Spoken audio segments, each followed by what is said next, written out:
basically taking on the process of managing the entire design, planning, and construction all under one roof. So essentially what we offer is a turnkey service for any homeowner who's looking to do a project in Vancouver or the Lower Mainland. So someone comes to us and says, whether it's I want to update my bathroom to I'd like to add another top floor to my house, or build a brand new custom home, we can essentially take it all the way from the first conversation all the way through to completion and then through warranty. So some families have lived in the house forever, and retaining the home is really important. But then they don't see how they can get the life they want out of that house. And so then either we have to consider like a really major renovation, which sometimes pushes very close to the cost of a custom build, or we just enter directly into a custom building. And the break point seems to be around what is like the net, like the total dollar value, and then also the time spent. Because a renovation is almost always going to take less time than a custom build will. So if you're doing even of similar dollar values, if you think on a custom build, you have to start all the way in the dirt. Whereas when you're doing a renovation, even if you're gutting an entire house and adding 1,000 square feet to it, usually you're starting with some existing structure that you can work with. So you're just kind of skipping steps in the building process. And a lot of it is there's some trade-offs that go into how do you balance those out. So going back to your question, which is like, what should people... How do you get organized, and who do you even know who to hire first? You don't go off and just hire a builder. Is there a team of people that you list off that you need? Yeah.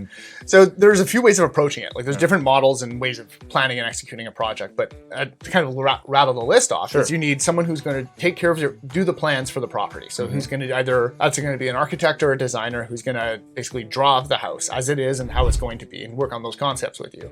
You want to have the professionals who are going to sign off and provide the backing for the project. So your engineers, your energy advisor, any consultant, like your surveyor, those will usually come through the relationships of your builder and your designer. Okay.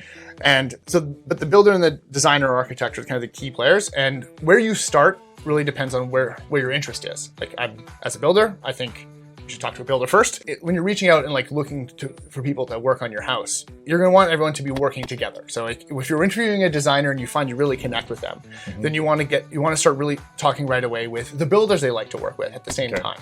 Or if you're talking to a builder, you want them to introduce you to a designer really quickly to get them on board. Or you're finding someone who runs like a design build firm like ours, who essentially will have it all in-house. Take care of it all for you. Exactly. And either way, you want to make sure that you're interviewing people who are going to do business the way that works for you, because there's a handful of different ways of kind of planning, executing, billing for, warrantying a project.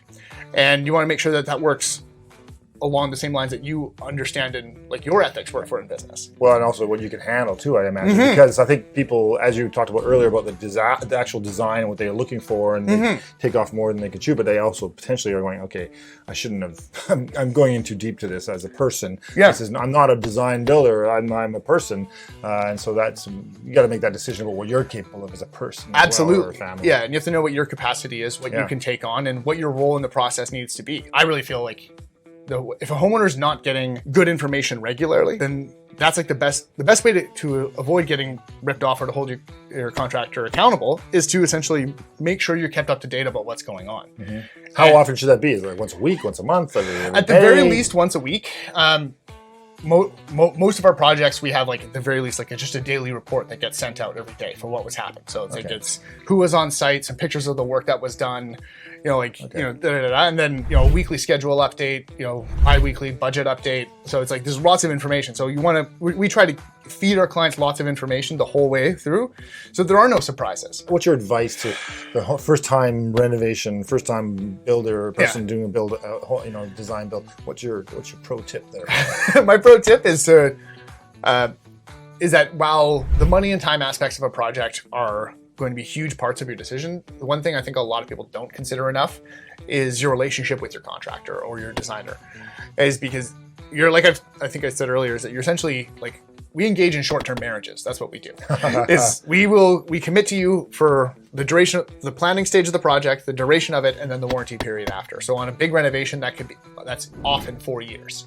So that means we're in each other's lives 4 years. That you know that when you have a concern, you pick up the phone, you call me, I'm going to be there for you, I'm going to help you out, and it's not going to be a fight. What's that like for you when you finish a project and for some of your clients? Like, what's that like? It's it's like the best feeling. It really is. It's why I'm in this industry and why I do this job. To see someone who gets really excited about like their new home, someone who's like living in a place that they were not happy with, they aren't like, ugh, you know, because usually by the time we're getting through the process, they're like, you know, just go ahead and get rid of it all. Get rid of it. They don't like where they are.